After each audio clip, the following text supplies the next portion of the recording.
Under a pale autumn sun, the fields outside Niigata swayed in ripples of gold. It was October 1945. Japan's surrender had been signed barely weeks before, and across the countryside, silence replaced the thunder that had once rolled from the skies. The war was over, but hunger was not. In this sea of brittle rice stalks, a new and bewildering sight appeared on the horizon. American soldiers, helmets glinting, rifles slung on their backs, walking toward the paddies not as conquerors, but as laborers. To the farmers who watched from the edge of the fields, faces lean, hands trembling with exhaustion, it was a moment so surreal that many froze in disbelief. These were the same men whose nation had rained fire on their cities.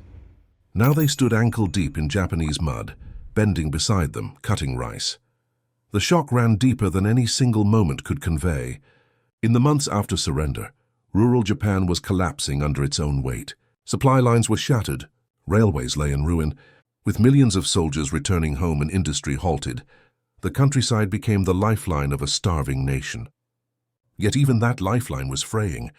Farm tools had been melted down for weapons, and young men, the muscle of the land, had perished across distant islands. Fields lay overgrown, crops spoiled, and the ghosts of burned cities drifted inland with every hungry refugee. In many villages, old men and women harvested alone, weak from rationed barley and boiled grass. And so when a convoy of olive-drab trucks appeared one morning, bearing the White Star insignia of the United States, villagers believed it was another requisition team, here to take what little remained. Instead, the Americans stepped down with quiet politeness, offering no barked orders, only gestures. They carried their own mess tins, their own shovels, and an interpreter's timid smile. "We are here to help," he said in careful Japanese. Silence followed. For many of the farmers, help was a word that no longer held meaning. The Americans were giants, broad-shouldered and clean-shaven, their uniforms still smelling faintly of oil and tobacco. They walked between the rows, studying the drooping rice with the curiosity of men from another planet. Then, without ceremony, they began to work, cutting, tying, and stacking, as if they had done it all their lives. It was clumsy at first, comical even. The soldiers slipped on wet earth, dropped bundles, laughed awkwardly. But the laughter was not cruel. It was the laughter of men who, for once, did not have to aim. Word spread fast across neighboring hamlets. By the second day, farmers from surrounding villages gathered along the embankments to watch. What they saw challenged everything they had been taught about the enemy. For years, government propaganda had painted the Americans as beasts, merciless and depraved, the very embodiment of destruction. Now those same beasts were sweating under the same sun, their hands blistered from sickles. Some of the Japanese women, wary but curious, brought cups of barley tea, placing them quietly beside the soldiers. One Marine removed his helmet, bowed clumsily, and accepted with both hands. The gesture, though awkward, was unmistakable. The barriers of hatred, built through years of fire and fear, began to crack. As the hours passed, rhythm took over. The soldiers worked in pairs with the farmers, learning quickly. The motion of the blade, the careful twist of straw rope. Their boots filled with mud. Their uniforms turned the color of earth. Children, once too afraid to approach, crept closer to watch. A few of them giggled as one American stumbled into a ditch, emerging drenched but grinning. The scene carried the faint absurdity of peace, the world's mightiest army helping peasants salvage a harvest in the nation they had defeated. Yet behind the smiles lingered something heavier. Both sides knew the shadow that hung over them. The bombings, the starvation, the men who would never return. No one spoke of it, but the silence between their movements was filled with ghosts. By dusk, the paddies gleamed under fading light, bundles stacked neatly in rows. The Americans sat on overturned buckets, sharing cigarettes with the farmers. Through the interpreter, they asked questions about planting, about the weather, about how long it took for rice to ripen. One farmer, his face carved with deep lines, replied that he had never imagined he would live to see Americans saving his crop. "You were supposed to destroy us," he said softly. The interpreter hesitated before translating, unsure whether to speak the words aloud. When he did, the American sergeant looked at the man for a long moment, then nodded. "Maybe we did," he said. "Now we're here to fix what we can." The night fell quiet except for the chirping of crickets and the low hum of distant generators from the occupation camps. The villagers cooked what little rice they could spare, and offered it to the soldiers, who accepted with gratitude. Around that humble meal, shared on wooden crates under the open sky, the boundaries between victor and vanquished blurred. For the first time since surrender, Japanese farmers tasted rice not with fear, but with a faint stirring of hope. The Americans, too, seemed changed. Many had fought in the Pacific, had seen comrades killed in jungles and on beaches. Yet here, in these muddy fields, they discovered a form of redemption no medal could offer. The harvest became something larger than food. It was proof that survival and even dignity could grow from the soil of defeat. In nearby towns, occupation officials took note. Reports from civil affairs officers described rural cooperation as a turning point in the rebuilding of Japan. What had begun as a simple effort to stabilize food supplies evolved into something deeper, a restoration of trust, of humanity. The soldiers were instructed to assist wherever possible, repairing irrigation ditches, distributing surplus rations, showing the villagers how to mend their tools with salvaged metal. The Japanese responded in kind, teaching their former enemies the delicate rituals of rice farming, the patience it required, the respect owed to the land. Mutual need had become a fragile bridge between worlds once divided by war, and yet beneath the surface, unease remained. Many villagers whispered doubts in the dark. Was this kindness real or merely strategy? Could peace built on hunger endure? The Americans themselves wrestled with guilt. Some had lost brothers at Okinawa or Iwo Jima, their grief still raw. Now they found themselves helping those once labeled enemy. Each cut of the sickle carried a strange duality, atonement and confusion intertwined. But as the days turned into weeks, harvest after harvest, one truth became undeniable. Survival bound them together more tightly than hatred could keep them apart. The season ended with the fields stripped bare, the granaries refilled, and the villagers strong enough to face another winter. Before leaving, the soldiers gathered with the farmers at the village shrine. The elder bowed deeply, presenting them with a bundle of rice tied in white cloth, a gesture of gratitude rooted in centuries of custom. The Americans accepted, equally solemn. For a moment the past fell silent, replaced by something unspoken but understood. War had taken everything that divided them. Hunger had revealed everything that united them. But in the capital, orders were changing. Reconstruction plans demanded manpower elsewhere, and soon the soldiers would be called back to their bases. The farmers watched their trucks depart down the narrow road, engines rumbling softly through the mist. No one waved, yet everyone stood watching until the sound faded. The harvest was complete, but another test awaited, one that would decide whether compassion could survive beyond the fields. When peace turned from gesture to policy, and friendship would be measured not in rice, but in trust. Days after the Americans left the paddies of Niigata, the echo of their presence lingered. The rice, now stored in bamboo granaries, stood as silent testimony to a fragile bond born of necessity. But in the months that followed, what seemed like a simple act of kindness revealed its deeper roots, a web of logistics, engineering and policy decisions designed to stabilize a starving nation and, by extension, prevent chaos from taking root in the ruins of Japan. Behind every soldier swinging a sickle lay an invisible army of planners, scientists, and mechanics who made the unthinkable possible, turning an occupying force into a lifeline. The hidden advantage of the Americans was not just their abundance, it was their machinery, organization, and the sheer efficiency that defined every movement of the post-war occupation. General Douglas MacArthur's headquarters, the supreme commander for the Allied powers, SCAP, had issued direct orders that no Japanese region should collapse into famine. To enforce this, U.S. logistical units, veterans of the Red Ball Express in Europe and the Pacific supply chains, were reassigned to Japan's devastated countryside. Trucks that had once carried shells and gasoline now carried grain, fertilizer, and salvaged farming tools. In warehouses near Yokohama, engineers from the Quartermaster Corps reassembled pre-war Japanese threshers using spare parts from American motor pools. It was a patchwork miracle of improvisation, guided by men who understood that stability, not vengeance, would define victory's true legacy. The equipment the Americans brought with them stunned Japanese observers.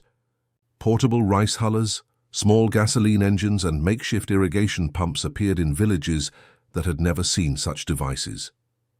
A single U.S. Army pump, driven by a 12-horsepower Briggs & Stratton engine, could flood an acre of field in half an hour, work that once required 10 men all morning.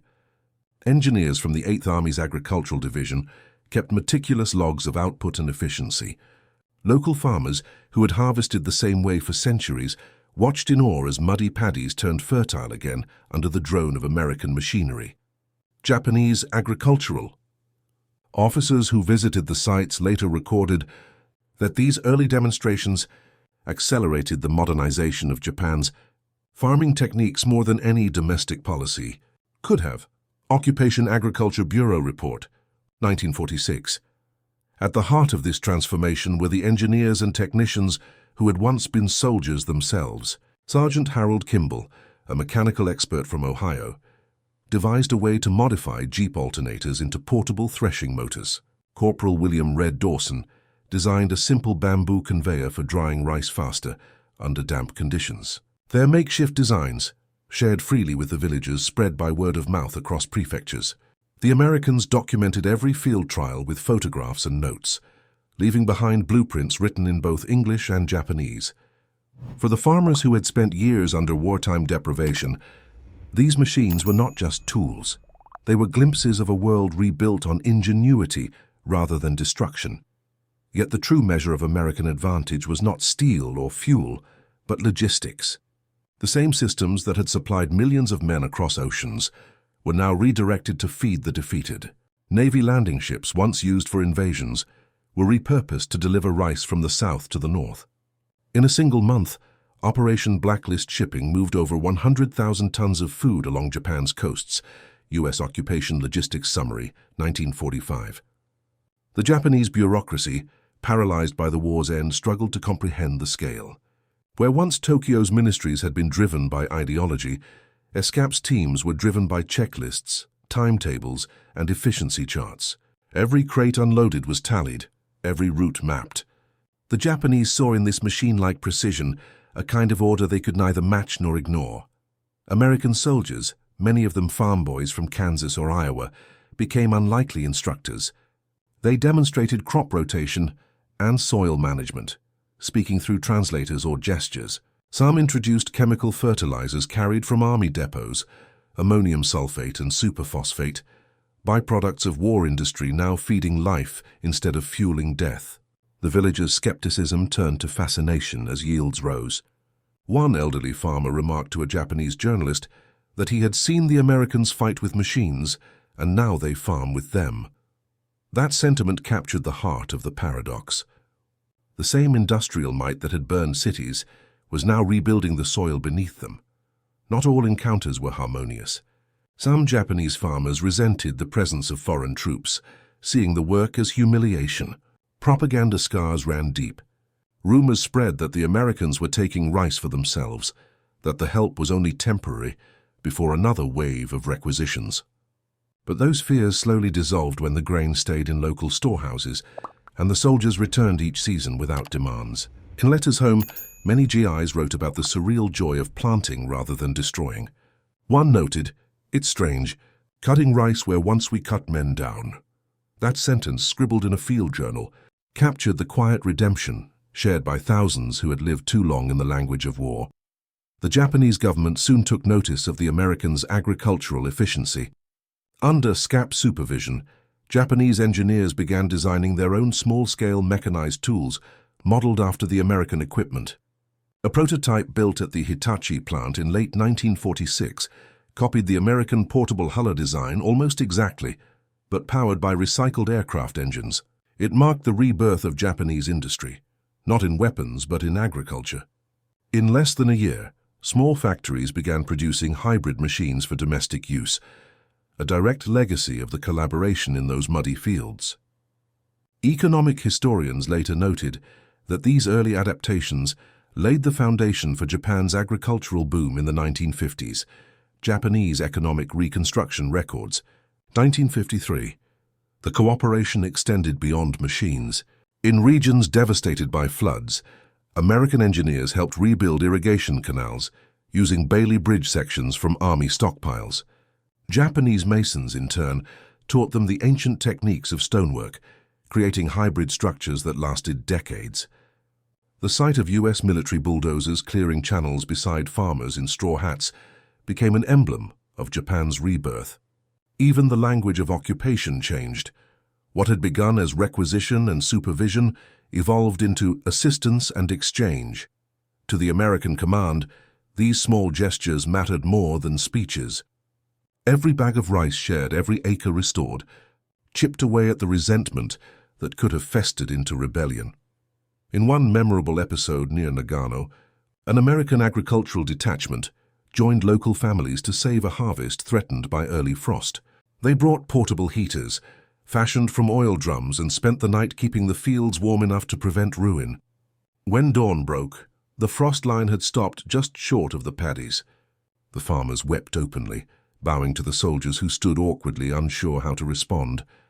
The photographs of that moment would later circulate through Tokyo newspapers, images of Americans and Japanese side by side, not in battle, but in preservation. It was propaganda of peace, but it was also truth. By late 1946, Japan's rice output had risen nearly 20% over the previous year. Malnutrition, though still widespread, began to decline. In rural prefectures where American detachments had assisted directly, yields increased fastest. The results astonished even SCAP economists, who initially doubted such rapid recovery. The cause, they concluded, was not just improved tools or fertilizer, but morale. The psychological spark that came from knowing the enemy's hand could also give life. For every acre harvested together, one report stated, a measure of hostility diminishes. And yet beneath the rising optimism, another question loomed. Could these gestures of humanity endure once the Americans withdrew? Cooperation in the fields was easy when hunger united them, but what would happen when politics returned, when memories of firebombings and loss resurfaced in peacetime debates?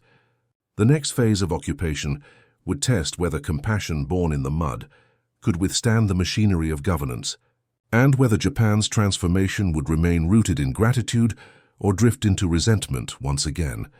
By the spring of 1947, the fields of Honshu shimmered once more with ripened gold, but this time the sound of harvest carried a different meaning.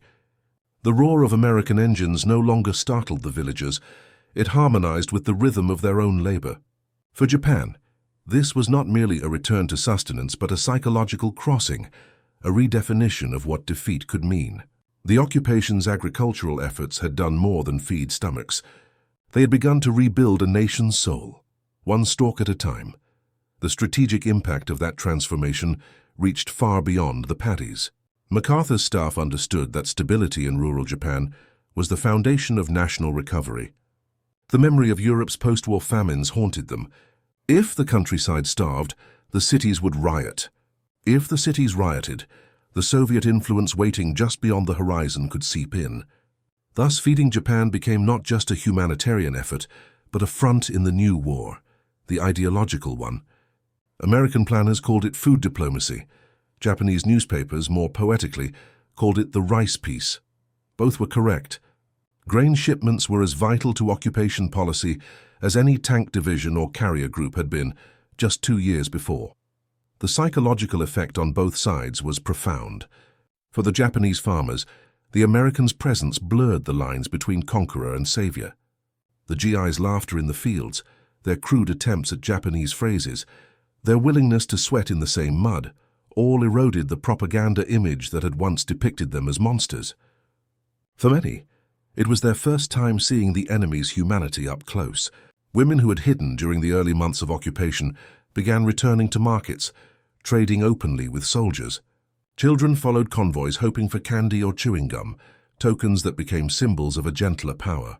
What began as fear transformed into cautious trust, and then into something deeper, a recognition that survival, not pride, was now the measure of strength.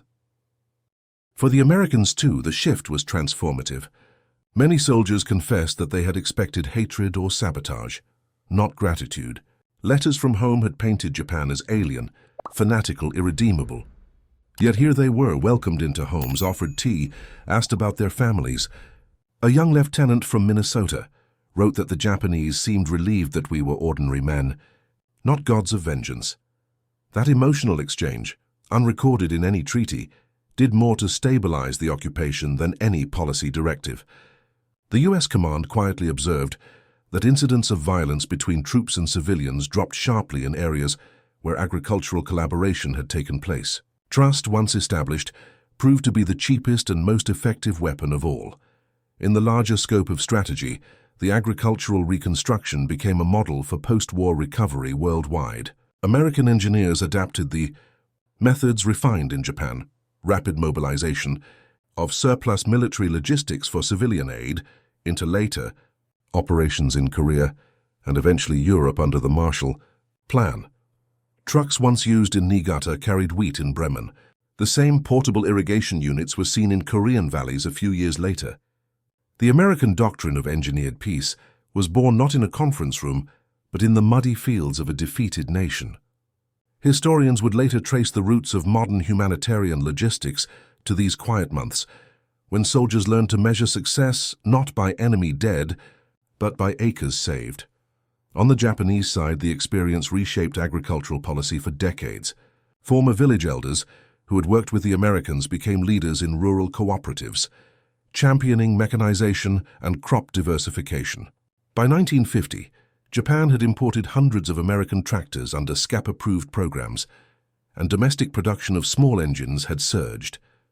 Hitachi, Kubota, and Mitsubishi, names once tied to military manufacturing, turned their expertise toward peaceful innovation. The very factories that had produced aircraft components were now building machines to feed their own people. A nation that had once wielded steel for conquest was now mastering it for cultivation. Beyond machinery, something less tangible endured, a shared ethos of discipline and efficiency. The Americans' obsession with scheduling, inventory, and productivity charts fascinated Japanese officials, who adopted similar systems in public administration. The occupation method, as it was later called, influenced Japan's bureaucratic modernization well into the 1960s.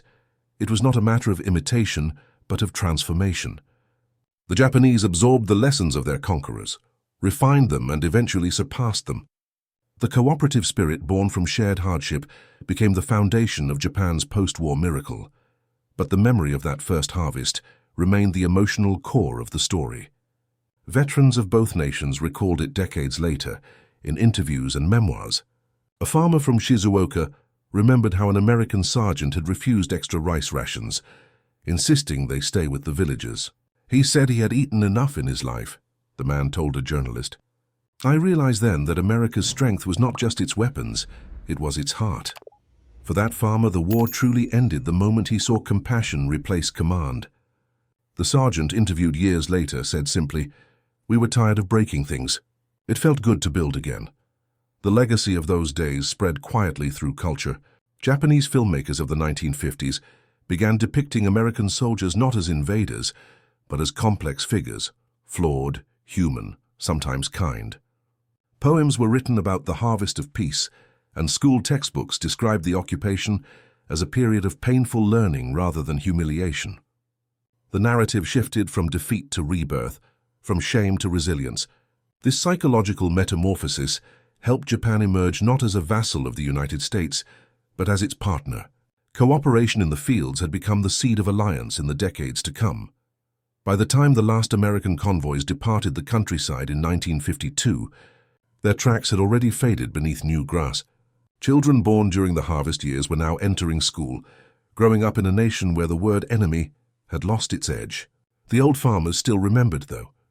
When they passed the paddies at sunset, they could almost hear the sound of foreign laughter carried by the wind, the echoes of a strange, fleeting moment when victors and vanquished had become equals under the same sun. As historians later wrote, the true victory in Japan was not won by the bomb, the fleet, or the flag. It was won in the quiet humility of shared labor, where compassion replaced command, and the soil of a ruined empire yielded its first post-war crop. The harvest was more than rice, it was reconciliation. And from those fields of mud and memory, a new world began to grow.